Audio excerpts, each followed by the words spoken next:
2024 के लोकसभा चुनाव को लेकर देश की सभी पार्टियों ने चुनावी समर में अपनी जोर आजमाइश शुरू कर दी है। ऐसे में भारतीय जनता पार्टी ने भी देश की सभी लोकसभा सीटों पर महाजनसंपर्क अभियान शुरू किया है। इसी के क्रम में आज उत्तर प्रदेश के अमेठी लोकसभा में डिप्टी सीएम केशव प्रसाद मौर्य और बीजेपी के राष्ट्रीय प्रवक्ता शहनवाज हुसैन के द्वारा अमेठी जनपद मुख्यालय गौरीगंज के जामो रोड स्थित श्री रणंजय इंटर कॉलेज मैदान में संयुक्त रूप से जनसभा को संबोधित किया गया।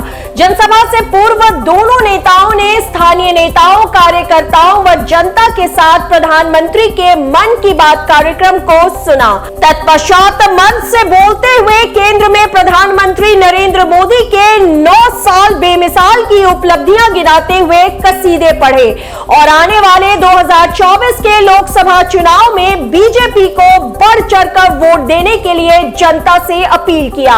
और इसी मध्य दोनों नेताओं ने बारी बारी से विपक्ष पर जमकर निशाना साधा।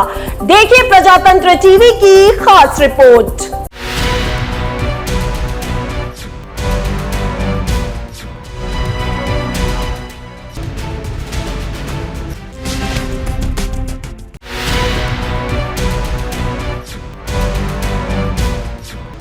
वहीं पर जनसभा को संबोधित करने के उपरांत मीडिया से बात करते हुए भारतीय जनता पार्टी के राष्ट्रीय प्रवक्ता शहनवाज हुसैन ने कांग्रेस महासचिव प्रियंका गांधी वाड्रा के द्वारा कहे गए कर्नाटक की तरह मध्य प्रदेश में भी गारंटी कार्ड लेकर आ रही है और वह उसे पूरा करेंगे। इस पर निशाना साधते हुए कहा कि उत्तर प्रदेश में वह इसी तरीके से उन्होंने बातें की और जब यूपी में चुनाव नहीं और फिर भी यूपी में वह परिणाम नहीं दे सकी, तो ये कहना है कि कर्नाटक में दिला दिया। कांग्रेस की दुश्वारी यह है कि जब भी वह चुनाव जीती तो इतने अहंकार में चली जाती है कि अगला चुनाव उल्टा आ जाता है। पिछली बार मध्य प्रदेश, छत्तीसगढ़ और राजस्थान तीनों जीते थे। राजस्थान में कांग्रेस को मिला 0, मध्य प्रदेश में मिला 1 और छत्तीसगढ़ में 1-2 जीत गए थे। यही रिजल्ट लोकसभा चुनाव में होने वाला है। यहाँ तक कि विधानसभा चुनाव का सवाल है तो कर्नाटक में वोट परसेंटेज हमारा घटा नहीं, लेकिन ध्रुवीकरण के कारण बीजेपी का विरोध हो गया और हम हार गए। ऐसा तो हर जगह नहीं होता। एक जगह डॉल्फिन तैर रही होती है, वहीं रेगिस्तान में वह तैर नहीं सकती।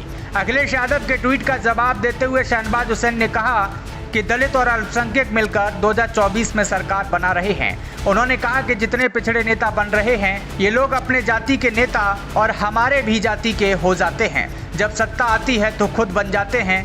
ये जो हिंदुस्तानी मुसलमान हैं इनको डरा डरा कर वोट ले लेते हैं। अब इन्होंने डरना छोड़ दिया। सबका साथ, सबका विकास और सबका विश्वास देख रहे हैं। अपनी नेतागिरी के लिए मुस्लिम का नाम लेने को किस मुस्लिम ने इजाज़त दी है? क्या उन्होंने परमिशन ली है? क्या किसी दलित समाज के लोगों ने परमिशन दी है? क्या भारत का मुसलमान गरीब और बेरोजगार था? सच्चर कमेटी की रिपोर्ट आई, ये किसकी हुकूमत में था? वह रिपोर्ट तैयार कराई मनमोहन सिंह ने।